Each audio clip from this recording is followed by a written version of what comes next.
esta noche. Vocero presidencial Freddy Hinojosa responde en vivo tras confirmarse su impedimento de salida del país por caso Caliwarma. ¿Quiénes ganaron millones de soles usando a los más pobres del país? ¿Por qué sacaron a Hinojosa de Caliwarma? Hay incidencias que te dicen, oiga, acá puede haber, puede mejorar las cosas. Hola, buenas noches, bienvenidos al programa. Bueno, les tengo que contar que Freddy Hinojosa, el vocero presidencial, ha aceptado venir a mi programa y por supuesto que tengo demasiadas preguntas para él. Es un gran torero, pero bueno, vamos a ver qué nos responde hoy día y cómo nos convence, ¿no?, de que es casi una santa paloma. Por lo pronto, hemos encontrado más información sobre estos famosos chats que la Fiscalía tuvo como disparador, ¿no es cierto?, para investigar el caso Caliwarma. Hay unos chats bien complejos entre Noemí Alvarado, la soplona, la primera, ¿no?, que al parecer se habría convertido en colaboradora. Eso, bueno, muchos periodistas lo aseguran. Nosotros queremos hablar con Noemí Alvarado y, por supuesto, está muda. Pero hay un chat contra ella a quien Nilo Burga consideraba una traidora. Nilo Burga decía el señor que amaneció muerto en un hotel, la policía dice que se suicidó, ¿no? Otros creen que lo mataron, pero la información oficial es que se suicidó.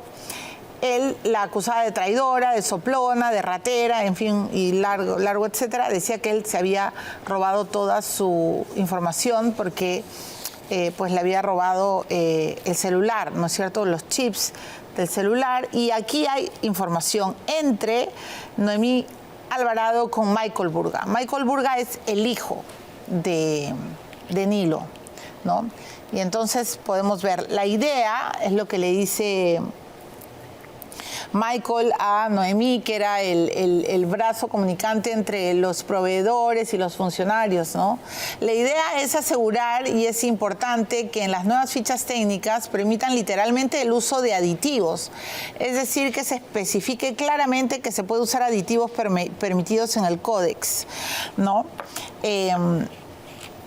Recordar, le dice, que los aditivos alimentarios son sustancias que se añaden principalmente a los alimentos procesados o a otros alimentos producidos a escala industrial con fines técnicos, por ejemplo, para mejorar la inocuidad, aumentar el periodo de conservación o modificar sus propiedades sensoriales. Ese es el objetivo. O sea, los proveedores hablaban de qué tenían que asegurar en las especificaciones para ganar más plata. Hoy día lo va a contar muy bien el exdirector de Caliwarma, el señor Hinojosa, porque él fue el hombre fuerte en Caliwarma, ¿no? Él era el que hacía y deshacía.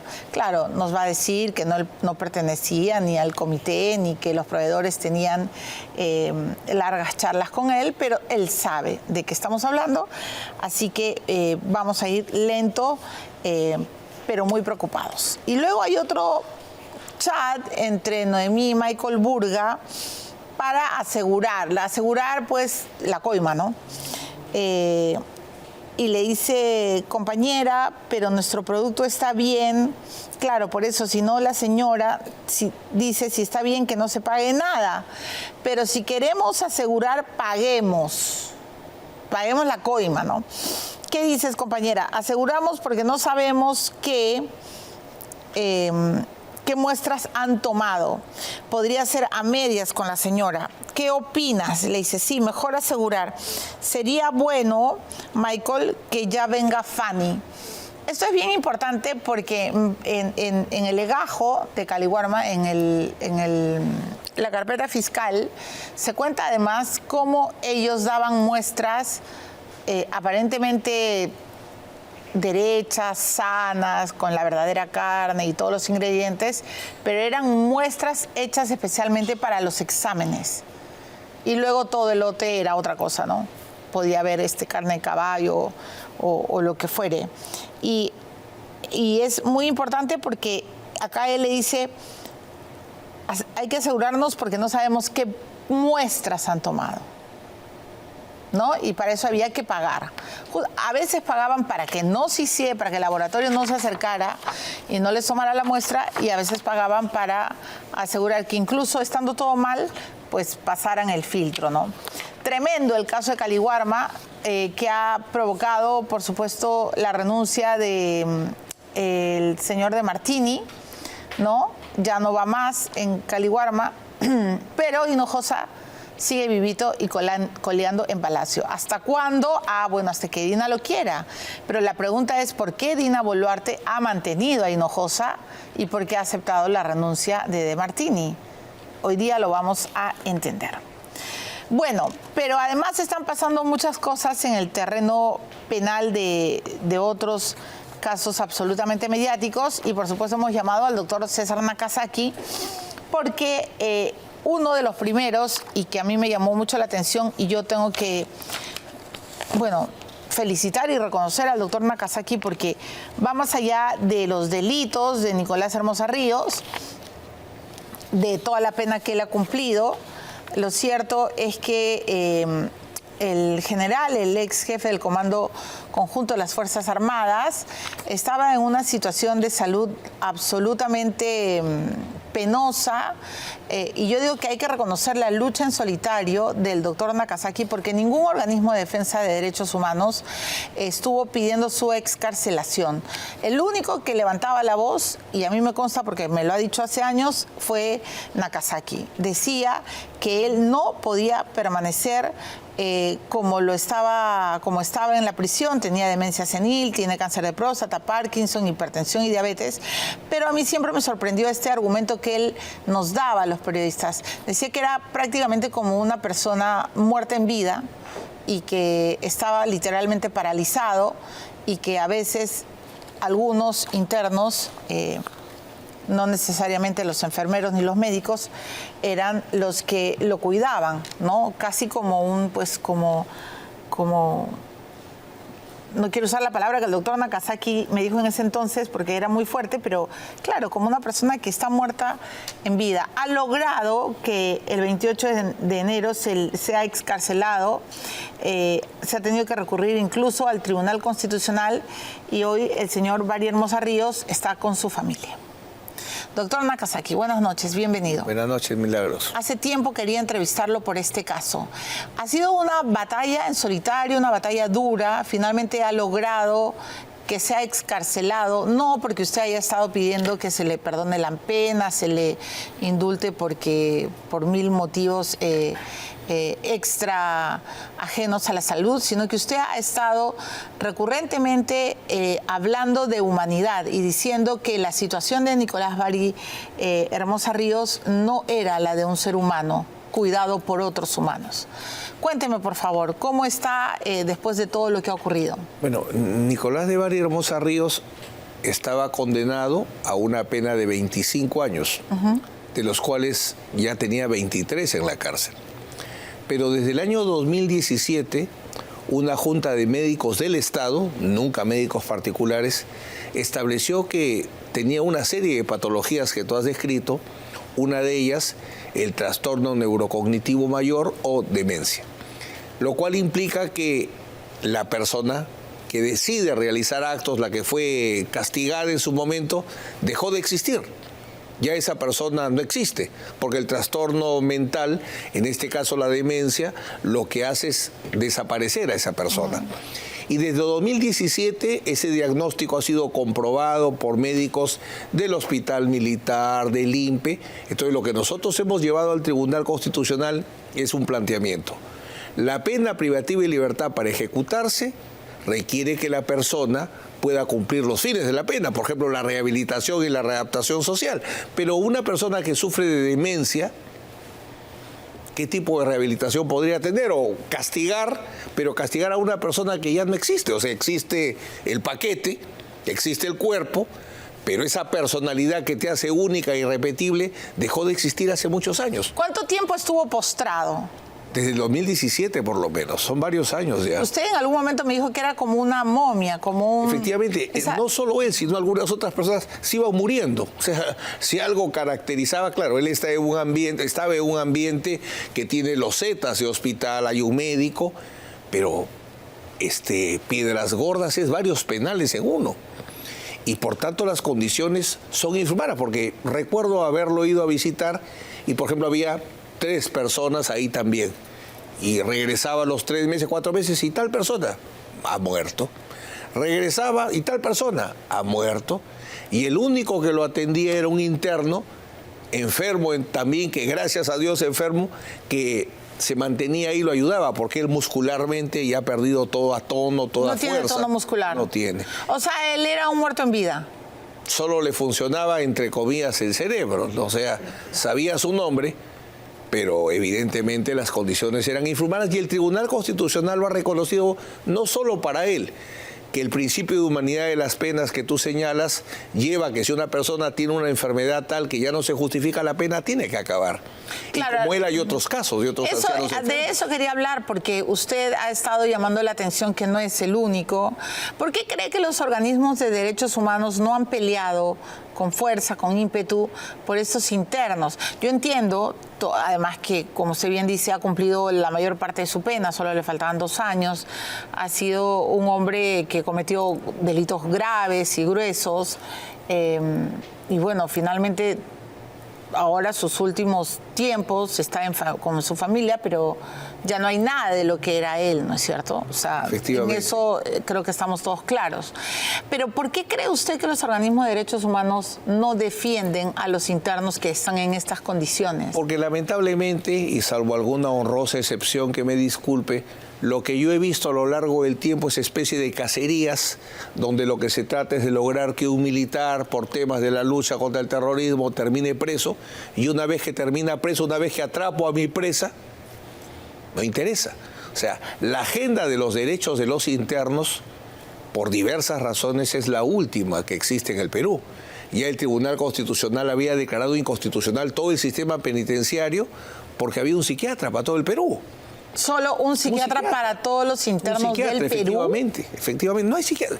Si la salud mental en general de los peruanos no es atendida adecuadamente, imagínate la de los presos. Hasta hoy hay un solo psiquiatra para... No sé si al día de hoy, para ser justo, pero cuando el Tribunal Constitucional condenó al Estado peruano porque el sistema penitenciario no garantizaba la salud hace 4 o 5 años, uno de los motivos fue que se había verificado que solo había un psiquiatra. Pero de alguna manera también tendría que revisarse la situación de los otros internos en condiciones son por lo menos deplorables, unas docenas. ¿No? Cuando estaba de presidenta la doctora Silva, ella hizo un estudio y estableció una estadística de cuántos ancianos enfermos podían calificar para soluciones como el indulto humanitario, que es más o menos las mismas razones por las cuales el Tribunal Constitucional escarcela. Es más, el Tribunal Constitucional me preguntó, ¿y por qué no has intentado el indulto humanitario? Lo negaron el primer día, porque vieron el apellido Hermosa, no tiene derechos fuera. Entonces, esta sentencia del Tribunal Constitucional creo que va a servir como un precedente para otros casos. De varias decenas de internos que están en iguales condiciones. No, y yo creo que en este punto lo único que se tiene que hablar es de humanidad, ¿no es cierto? Es lo que gobierna la ejecución. Claro, y por eso, doctor Nakazaki, quería empezar con este tema, porque yo sí recuerdo que muchas veces usted se lo ha dicho a los periodistas, y le agradezco porque, bueno, usted sabrá que yo no tengo ni siquiera por qué decirlo, pero el señor Nicolás de Bari Hermosa ha cumplido su pena, lo hemos criticado y denunciado sus delitos varias veces, pero lo que no se puede permitir es esta crueldad que pinta de cuerpo entero la inhumanidad de los funcionarios, ¿no es cierto? Entonces... Y el mundo civilizado prohíbe ese tipo de penas. Penas inhumanas, crueles, degradantes, están prohibidas por todo el mundo civilizado. O sea, no solo por un país o la ONU ya ha determinado a través de diversos pronunciamientos y convenciones que la cárcel solo puede quitar libertad, no puede quitar vida o salud. No existe la pena de muerte progresiva y no existe la pena de pérdida de la salud. O sea, te ingreso a la cárcel para enfermarte, eso no existe. Usted también luchó mucho por la liberación de Fujimori. Bueno, era por los mismos motivos, ¿no? Exacto. Y si Dina Boluarte no se hubiera atrevido, Fujimori habría muerto en la prisión, ¿no?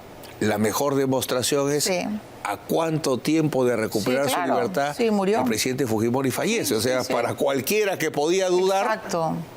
y falleció con un cáncer muy fuerte y una situación muy dolorosa. Una situación muy dolorosa, ¿no? Dicen que el dolor en la lengua y como era... lo explicó el mismo oncólogo cuando salió a anunciar las razones atroz, de la muerte, ¿no? muy doloroso. Bueno, entonces eso, el señor Valle Hermosa ahí está con su familia. Está con su esposa y con su hija, ¿no? Y sus hijos, perdón. Y con sus hijos. Bueno, en fin, que estos últimos tiempos sea de, como yo siempre digo, cuando ya los papás o los familiares están en la recta final, lo único que queda es acompañarlos. No, y en el caso de su hija ha dedicado su vida, tanto para ayudar a su padre como a su madre, que también sufre de Alzheimer, ¿no? Ha dedicado su vida a sus padres. La mamá, la esposa de... Ah, no. La hija... Y ella se ha batido años de años. Carla Hermosa. Carla Hermosa. Sí. Ah, me gustaría conocerla. Quizás en algún momento de repente, doctor Nakazaki, porque creo que también un gran tema, y sobre todo, por ejemplo, en este caso, ¿no? Tan complejo, tiene que ver con los cuidadores, ¿no? Que no siempre son visibilizados. Bueno, el otro tema, doctor Nakazaki, Laura, me gustaría que si podemos revelar este cuadro, ¿no? La Fuentes del Comercio. Es increíble lo que ha ocurrido, lo que se ha revelado, una pericia, doctor Nakazaki, que se ha presentado el 27 de enero en el juicio contra Vizcarra, detalla que el ex gobernante retiró montos muy pequeños, demasiado pequeños, cuando recibía su sueldo como gobernador de Moquegua, y estos retiros muy pequeños fueron posteriores al presunto pago de coimas de Obrainsa, ¿no? Entonces, mire, doctor Nakazaki, en enero del 2014, acompáñeme, y ustedes también pueden ver la columna roja, es de los egresos, ¿no? Vizcarra tenía un saldo inicial de un poco más de 93.000 soles, ¿correcto? En ingresos casi 11.000, pero en egresos solo gastó 1.396.4 soles, ¿vale? Y sigamos viendo, en marzo, 2 meses después, en ingresos tiene 12.000 soles y con 84 céntimos, y solo gasta 100 soles, casi 101 soles, no sean palomillas. La de mayo está muy buena. Esa es la de marzo, pero ahora vayamos a la de mayo. ¿Cómo va a explicar esto, doctor Nakazaki, un procesado? Ingresos 12.300.35, egresos, ni siquiera un sol. Ni siquiera un sol, por Dios santo. ¿En qué gastó? No, tenía mucha plata. Demasiado para que solo gaste 0.55. En junio del 2014, igual se repite casi la figura, 12.301.43, gasta 20.55 soles. Bueno, que el 0.55 será un ITF, imagino, no sé. Pero el 20.55 que habrá ido a comprar pan, un poco de queso y un tarro de leche. En septiembre. ¿No? O sea, ¿quién en su sano juicio puede gastar 20 soles en un mes? Justicia TV nos permite conocer semanalmente las audiencias, y tengo que reconocer que en el caso de la acusación al presidente Vizcarra, el fiscal Germán Juárez ha desarrollado mucha prueba y cargo. Esto se llama prueba indiciaria, que es la reina de las pruebas en el juicio penal. ¿Cuál es el indicio? Si se demuestra que sus ingresos legales no los utiliza, se presume que es porque hay otros ingresos, y han ido varios testigos a explicar cuál era la fuente. Otros ingresos que él no declara. Si no vives de tus ingresos legales, regla de la experiencia, tienes que vivir de otros ingresos. Y han ido varios testigos a señalar cuáles eran esos ingresos ilegales. Él podría decir, bueno, pero yo, pues, era un gobernador, trabajaba tanto, todo el mundo me invitaba. Pero 0.55, no, 0.55, ni un sol. Mi esposa, que es profesora, ya. En agosto, 20 soles con 55 centavos. En septiembre, 0.55. Yo sospecho que es el ITF, bueno, desconozco mayormente, pero... Lo cierto, los saldos finales, ¿no? ¿Cómo se van incrementando? En noviembre del 2014 ya tenía más de 200.000 soles. Esto es una esto es un hecho, es algo tangible, es una pericia contable que el propio fiscal ha presentado a disposición del juez. Permite construir este indicio, por lo que se va desarrollando en las audiencias. El camino va indicando que se está yendo hacia una sentencia condenatoria. ¿Se va a la cárcel Vizcarra, en su opinión, como abogado penalista? De acuerdo a lo que se viene desarrollando hasta ahora, ha habido testimonios, ha habido documentación, ahora hay pericias, se puede construir prueba indiciaria fuerte, entonces la proyección más es de condena, ¿no? Yo no veo hasta ahora ninguna audiencia donde diga, esta es prueba de inocencia. Las audiencias que he visto, todas hablan de pruebas de culpabilidad. Ahora, un gobernador casi imposible que gaste menos de 21 soles al mes, ¿no? Sí. O sea, por Dios. Regla de experiencia, pues tiene que vivir de algo y uno vive de sus ingresos legales. De eso es lo que vive una persona. Aunque arrastrándonos de deudas, pero vivimos de eso. De los ingresos legales, los gastos legales. Los señores de Obrainsa, doctor Nakazaki, han dicho que le dieron, y de ICSA, han dicho que ellos le dieron la plata chin chin, o sea, contado en paquetitos. Dos constructoras, más un exministro, su amigo. Alto funcionario. Entonces, eso, más la pericia, más los documentos, testimonios, documentos, pericia, indicios, 1 más 1 más 1 va sumando y todo es prueba de cargo. Yo hasta ahora no veo la prueba de descargo. Ya, y ahora yo quiero hacerle una pregunta. Bueno, esta pericia ya está, como usted dice, consolidando la acusación del fiscal. Mi pregunta es, ¿por qué a Vizcarra nunca se le pidió prisión preventiva, como a otros? Porque para que haya prisión preventiva tiene que haber principalmente, como hemos conversado, peligro procesal. Entonces, un buen abogado, y él tuvo inicialmente un buen abogado, Fernando Ugaz, lo que hizo es una defensa justamente para que no... Acuérdate que él renuncia y al día siguiente, ¿cuál es el primer sitio que va a visitar? La fiscalía, a ponerse a derecho. ¿Cierto? O sea, me acuerdo claramente. Él aparece con su ministro renunciando. Y un poco más, acá está mi pasaporte. Viene el día siguiente, sale del edificio, en la mañana me voy a mi primera gestión. Ponerse a derecho. Entonces se desarrolló una defensa para que no haya peligro procesal y la regla es que la persona enfrente los juicios en libertad, con comparecencia. Ya, pero esta necesidad de estar en libertad también puede permitirle a un sujeto tan, bueno, discúlpeme doctor por adjetivar, yo sé que a usted no le gusta y que siempre pone reparos, pero me parece un cínico. O sea, mire estos gastos y luego va a los podcasts y se burla de pero ya está en juicio. Ya. Y el juicio es donde se establece la inocencia. Pero él ha podido borrar más pruebas. Pero la fiscal, es que hubiera habido peligro procesal, peligro de obstaculización o peligro de fuga. La Fiscalía investigó prolijamente, sus fuentes de información inicialmente fueron las colaboraciones eficaces a las cuales el expresidente Vizcarra no podía llegar. O sea, la Fiscalía siempre contó con fuentes de información que le permitió ir avanzando y desarrollando su caso. Entonces, no hay peligro. En realidad, la comparecencia estaba justificada en el caso del expresidente. Entonces, digamos, por cómo va avanzando... participa en todas las audiencias. Entonces, sí, claro, pero... cumple con esa regla. Es que hasta mientras que esté procesado, eso es suficiente para que esté en libertad. Si lo condenan, ya no. Hemos revisado toda la información de enero del 2013 al diciembre del 2014. Cuenta el diario El Comercio, cuenta la información de la Fiscalía.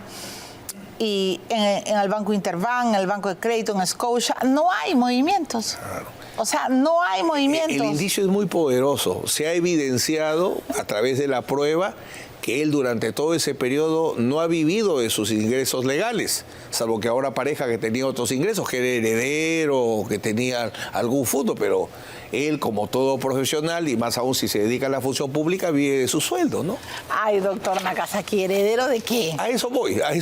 Si se ha evidenciado que no vivía de sus ingresos legales, perfectamente caja la otra tesis. Bueno, clarísimo. Tengo que ir terminando la entrevista. Doctor Nakazaki, ¿está de acuerdo con todas las diligencias preliminares e investigaciones que se le está haciendo al fiscal José Domingo Pérez? En el caso de enriquecimiento ilícito, si bien no conozco los actuados, pero el fiscal que lo ha investigado es uno de los mejores fiscales del Perú. Entonces, por su seriedad en su trabajo, segundo del fiscal Vela, o sea, ni siquiera para decir que era una persona enemiga de José Domingo Pérez. Este fiscal a cargo fue promocionado de la Fiscalía de Vela a la Fiscalía de la Nación por sus trabajos. Entonces, ha desarrollado sin duda una investigación seria que justifica que haya el proceso en este momento. ¿Y le hace ruido, huele mal la casa de Barreto? He visto el reportaje y efectivamente, ¿no? Es increíble, las imágenes de contracorriente. En realidad, pocas veces he visto un funcionario público que pueda ser tan certeramente golpeado por los reportajes periodísticos, ¿no? Que le han ido sacando a lo largo del tiempo. Entonces, pero ella estaba frita pescadita, ¿no? Está, por lo menos por esa casa, evidentemente, si al fiscal Pérez lo investigan por una camioneta, entonces obviamente en la misma lógica. Y además no le inscribe, quién la construyó, de dónde sacó la plata. Es un caso que justifica una investigación preliminar, sin duda, salvo que no conozcamos documentación donde ella ha justificado. Ya se habría conocido, doctor. Por eso. Ya habría salvo salido que, ¿no? ella, enmendarle la plana. Pero si no la hay, como en el reportaje ha sido muy contundente. Es el solo reportaje y la existencia evidente de la casa, si a eso le agregan que no hay justificación documentaria, perfectamente una investigación preliminar. Bueno, doctor Nakazaki, muchas gracias. Usted siempre mostrándonos pues el lado claro de estas investigaciones. Bienvenido siempre. Gracias, Milagros. No lo veía ahora que hemos empezado el 2025 y lo voy a volver a convocar, por supuesto, porque hay demasiadas Con mucho gusto. tela por cortar. Los protagonistas ahora son los abogados. Es impresionante la cantidad de procesos judiciales que hay en curso. Vamos a la pausa y vamos a regresar con Hinojosa. El señor Hinojosa se ha defendido como puede, dice que él es inocente de toda acusación, pero tenemos muchas preguntas para él porque él fue uno de los hombres más fuertes de Caliwarma hasta que llegó De Martini. ¿Por qué se fue? Bueno, todo esto después del receso. Pero antes, usted tiene sordera, siente que ya no escucha como antes, se está perdiendo las conversaciones con sus familiares más queridos. Bueno, la solución la tiene Audifón. Audifón le ofrece audífonos medicados diseñados en 3D con tecnología alemana. Son dispositivos que mejoran su audición de manera cómoda, segura y discreta. Cada paciente tiene un seguimiento para que disfrute al máximo de sus audífonos. Audifón tiene 18 sedes en todo el Perú y puede agendar una cita llamando al 01-510-1313 o a través del WhatsApp 983-402-173. Experimente la libertad de una buena audición. Regresamos de inmediato.